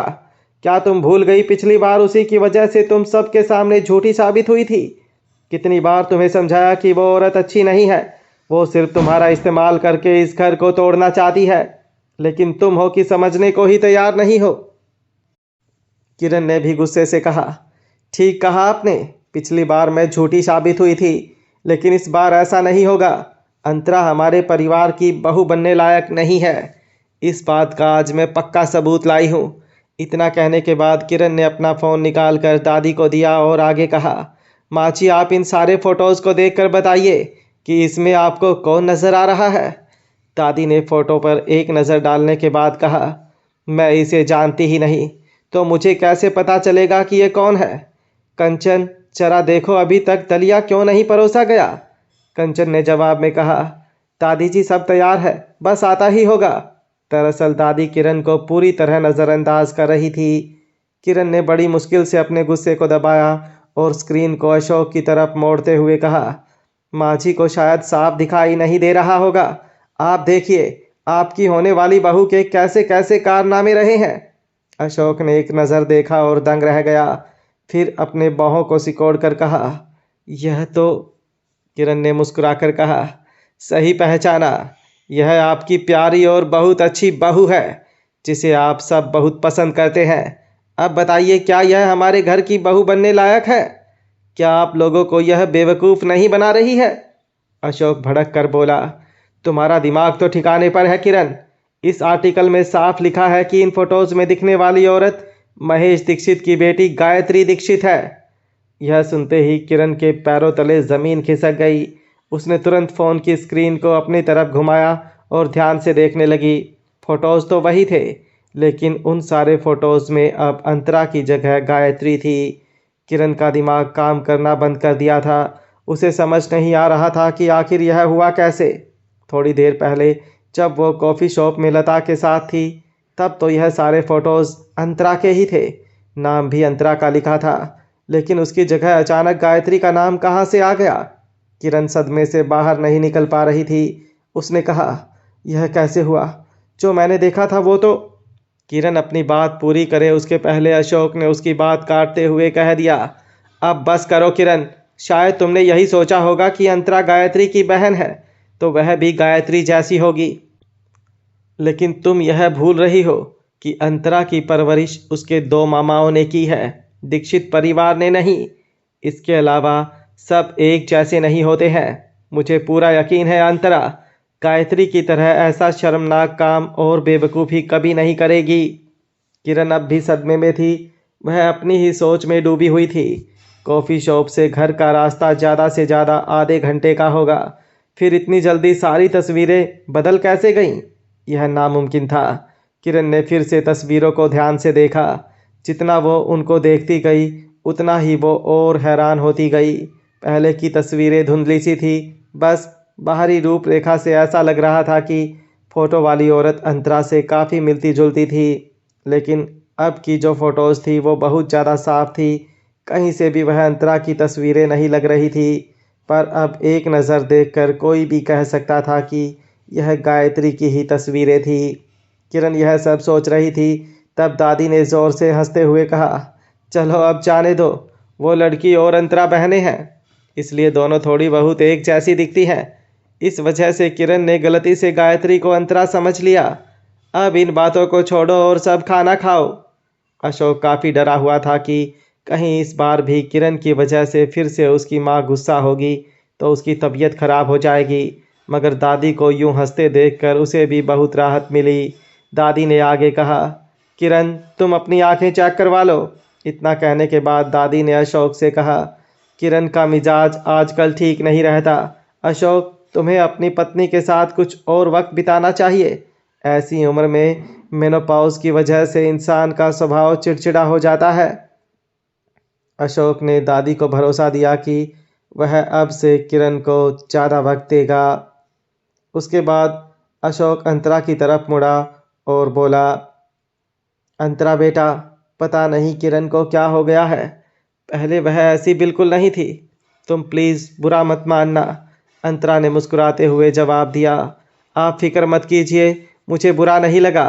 अशोक ने थोड़ा सोचकर अंतरा से कहा, वैसे तो मेरा ऐसा कहना शायद सही ना लगे, मगर कोशिश करना कि तुम इस दीक्षित परिवार से दूरी बनाए रखो।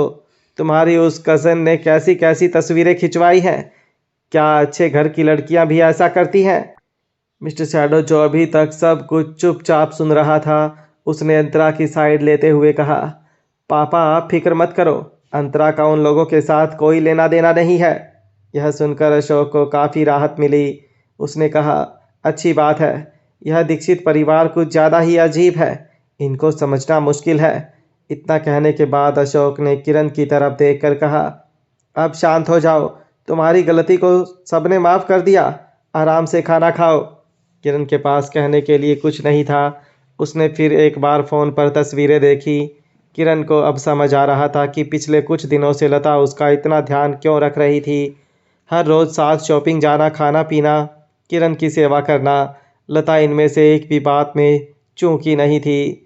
किरण लता से इसलिए मिल रही थी क्योंकि उसे लता पर दया आ रही थी कि लता की इस हालत में उसे लता को कंपनी देनी चाहिए। लेकिन उसे पता नहीं था कि लता फिर से उसका फ़ायदा उठाकर उसे बेवकूफ़ बना रही थी।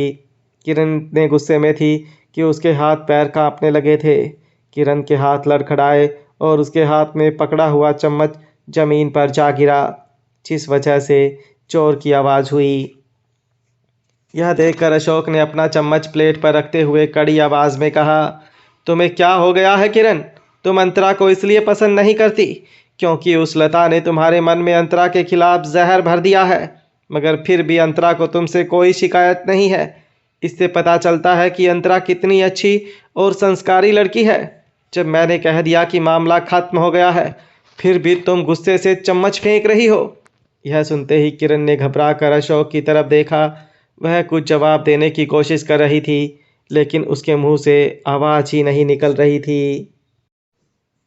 दादी शांति से खाना खा रही थी। उसने किरण से कहा, क्या अब भी तुम्हें लगता है कि अंतरा इस घर की बहू बनने के लायक नहीं है?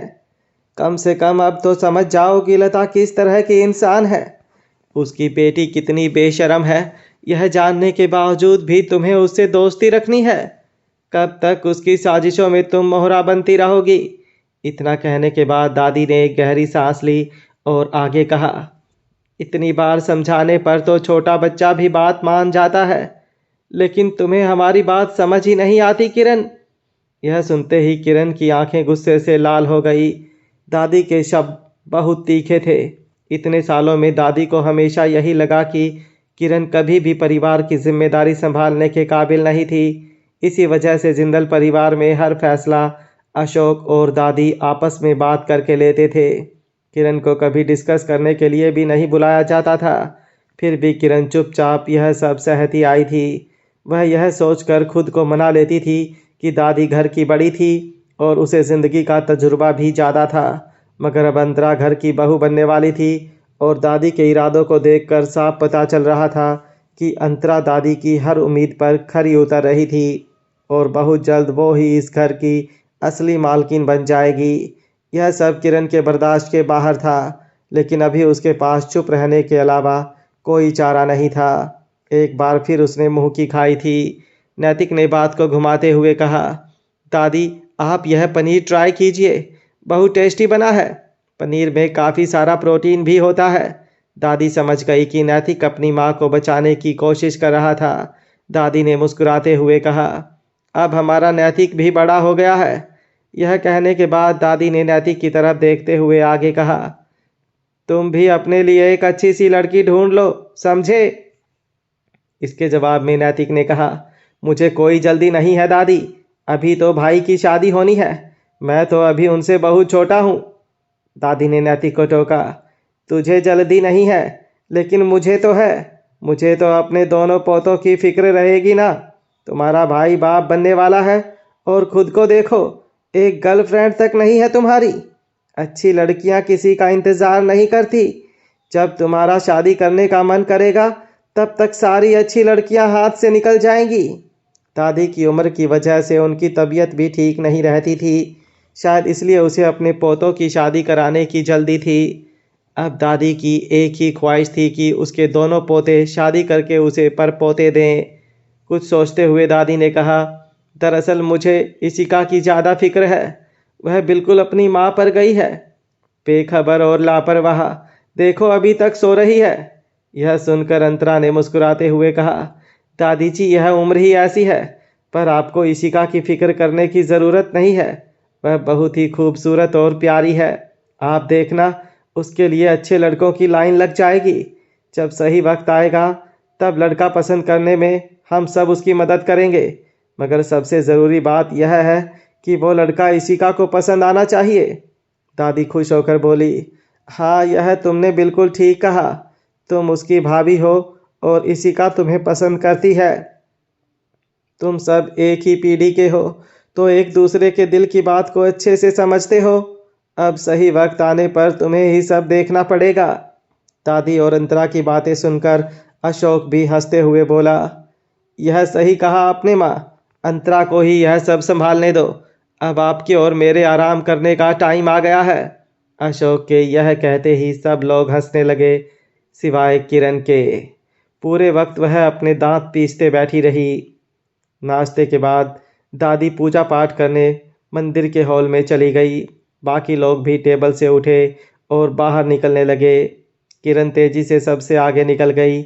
नैतिक के पास किरण का पीछा करने के अलावा और कोई चारा नहीं था।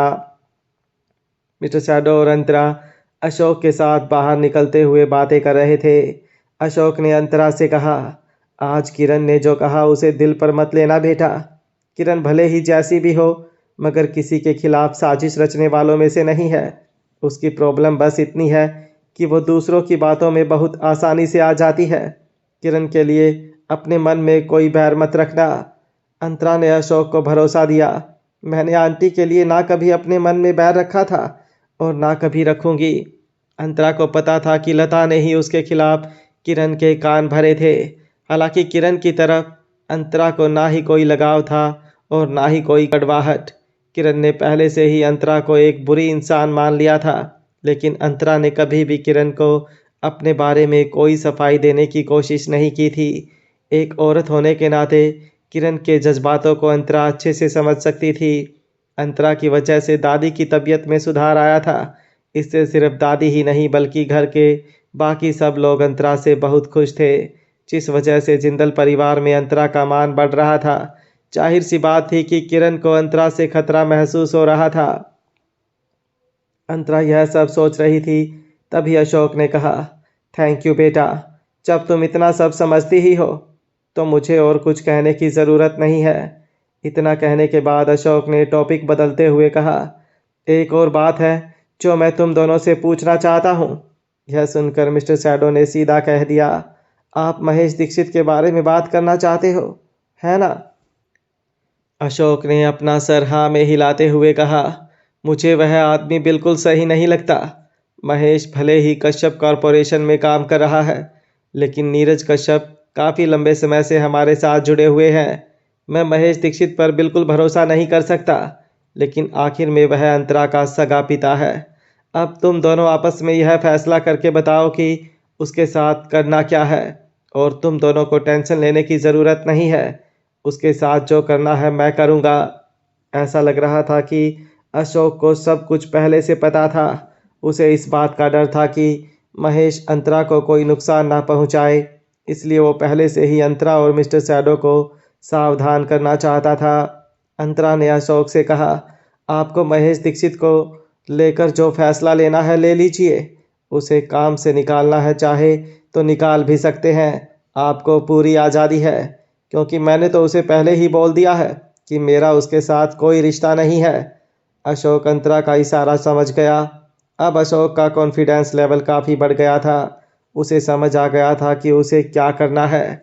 अशोक ने कहा, ठीक है, लेकिन जो भी करना है बाद में करेंगे। फिलहाल तुम दोनों की शादी पर ध्यान देना है। शादी भी थकान वाला काम है, इसलिए तुम दोनों अगले कुछ दिनों तक अच्छे से आराम करो, बाकी सब हम लोग देख लेंगे। यह सुनकर मिस्टर शैडो ने अशोक को थैंक यू कहा।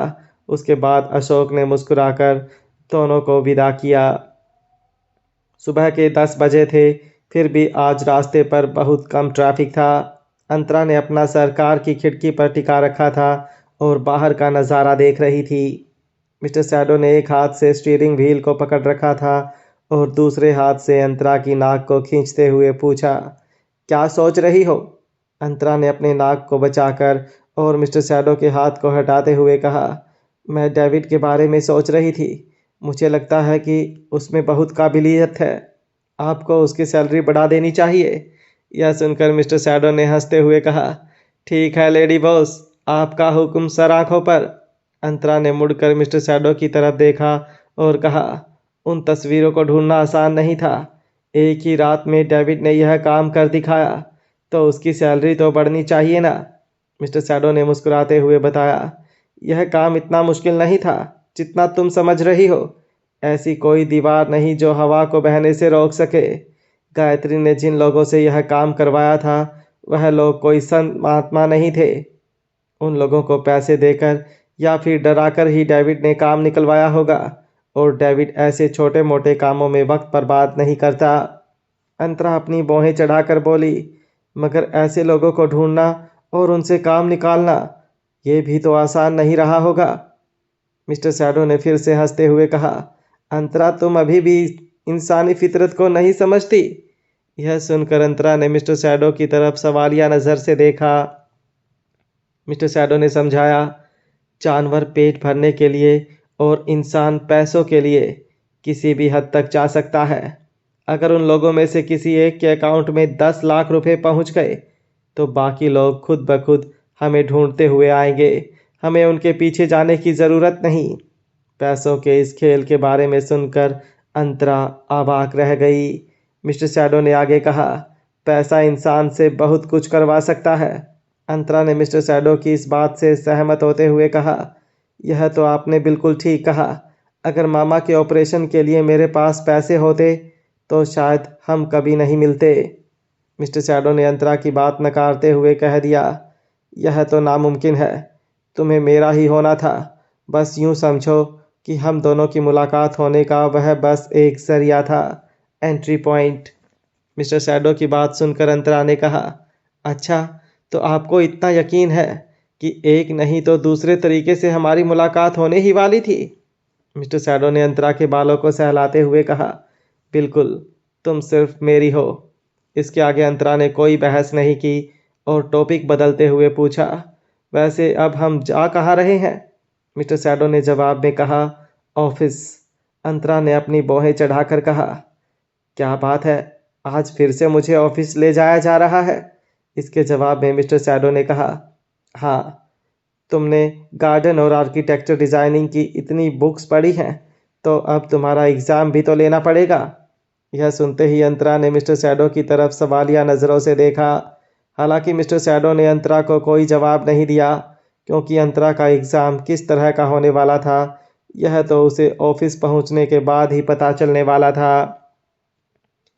ऑफिस पहुंचते ही मिस्टर शैडो अंतरा को सीधा मीटिंग रूम में लेकर गया। वहां टेबल पर एक A3 साइज की ब्लूप्रिंट को बिछाया गया और उसके चारों कोनों को पेपर वेट से दबाया गया।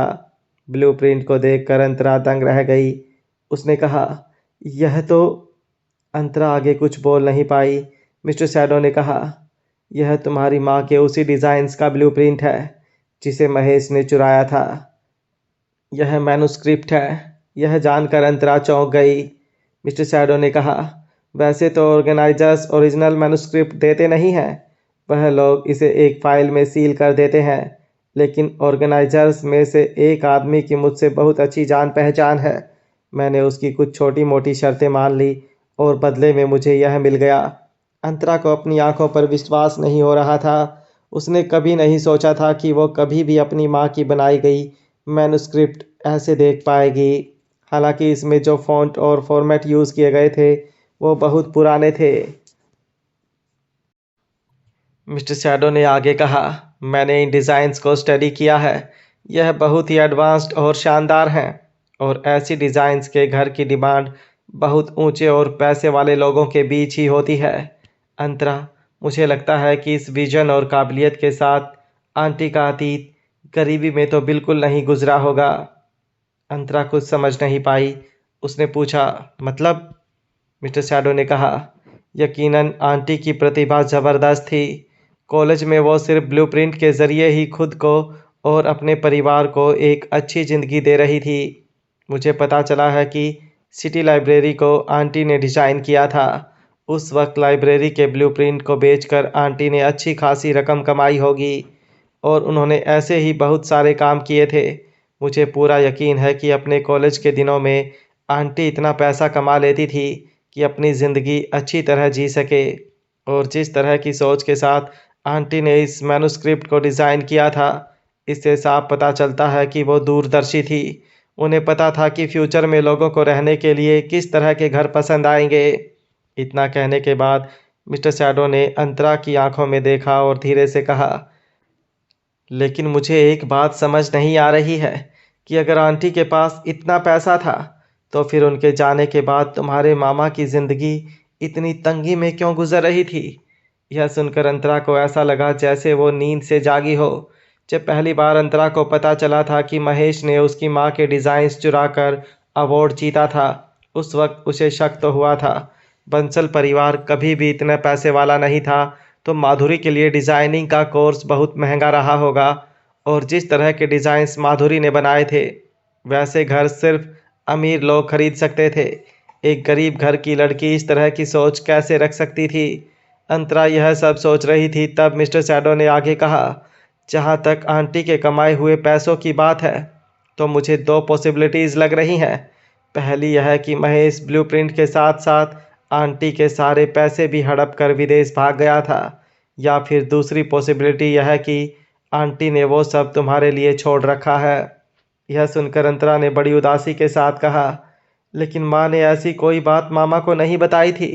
माँ की डिलीवरी के बाद भी जब तक दोनों मामा हॉस्पिटल पहुँचे थे तब तक माँ चल बसी थी। मिस्टर शैडो ने कहा, हाँ, लेकिन आंटी बहुत स्मार्ट थी। माना कि महेश के झांसे में आकर आंटी को अपनी ज़िंदगी से हाथ धोना पड़ा था, लेकिन उन्होंने तुम्हारे बारे में कुछ ना कुछ तो सोचा ही होगा। जब मेरे दोस्त ने इस ब्लूप्रिंट की डिटेल में जांच की तो उसने कुछ बताया। अंतरा अपनी सांस रोककर मिस्टर शैडो के आगे बोलने का इंतज़ार करने लगी। मिस्टर शैडो ने कहा, अगर इस ब्लूप्रिंट में बने बिल्डिंग के डिज़ाइन के सभी पॉइंट्स को कनेक्ट करें तो एक बहुत दिलचस्प बात का पता चलता है। यह कहने के बाद मिस्टर शैडो ने प्रोजेक्टर ऑन किया। सामने के सफ़ेद पर्दे पर बिल्डिंग का एक 3D मॉडल दिखने लगा। अंतरा पहचान गई कि यह डिज़ाइन माधुरी का ही बनाया हुआ है। कुछ प्रोफेशनल्स ने ब्लूप्रिंट को 3D इफेक्ट में बदला था, जिस वजह से बिल्डिंग का स्ट्रक्चर बहुत ही साफ तरीके से स्क्रीन पर दिख रहा था। मिस्टर शैडो के हाथ में रिमोट था।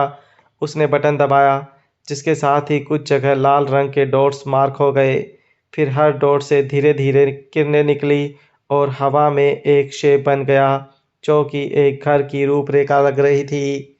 अंतरा की आंखों से आंसू बहने लगे। उसने पूछा, लेकिन घर के शेप से माँ क्या बताने की कोशिश कर रही होगी। इसके जवाब में मिस्टर शैडो ने कहा, मैं समझता हूँ कि इसके ज़रिए आंटी तुम लोगों के घर के बारे में जिक्र कर रही है। मुझे लगता है कि उस घर में उन्होंने तुम्हारे लिए ज़रूर कुछ छोड़ा है। बंसल परिवार का घर बहुत ही छोटा था। अंतरा ने वहाँ 20 साल से भी ज़्यादा वक्त गुजारा था। घर की सफाई भी वही किया करती थी, लेकिन इतने सालों में कभी भी उसे उसकी माँ की कोई चीज़ हाथ नहीं लगी थी।